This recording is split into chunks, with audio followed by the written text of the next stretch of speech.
In 1972, you acted for a Brunswick man, Edward Quincy, who murdered his wife. It was a bit of a crime passionel, wasn't it? Yes, And Paul Willie QC was your junior in this matter. yes, he was. Yes.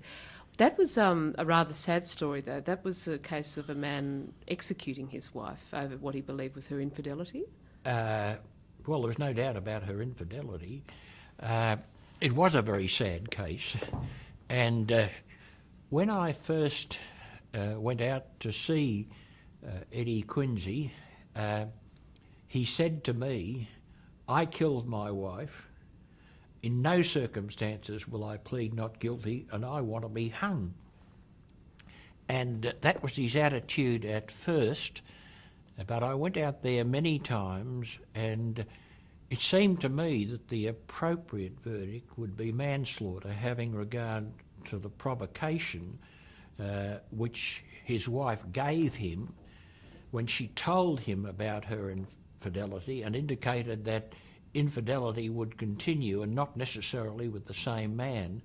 And it was at that stage that he shot her through the head from a short distance. Now, in the end, I persuaded him to plead not guilty.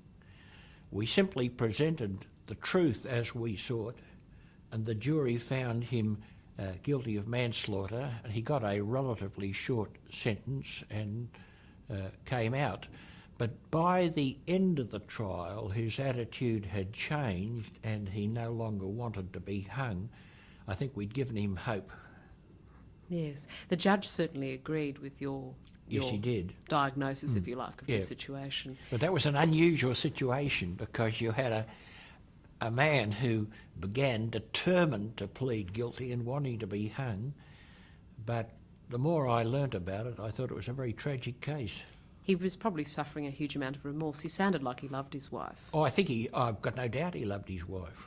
And I think partly that was the reason that he shot her. You know, his grief was so great at what was happening. Do you think such a, if you like, that sort of provocation would stand up today? Oh, it should stand up very much the same if the jury were satisfied that he'd had that sort of provocation. Actually, that was one of the first cases of its type.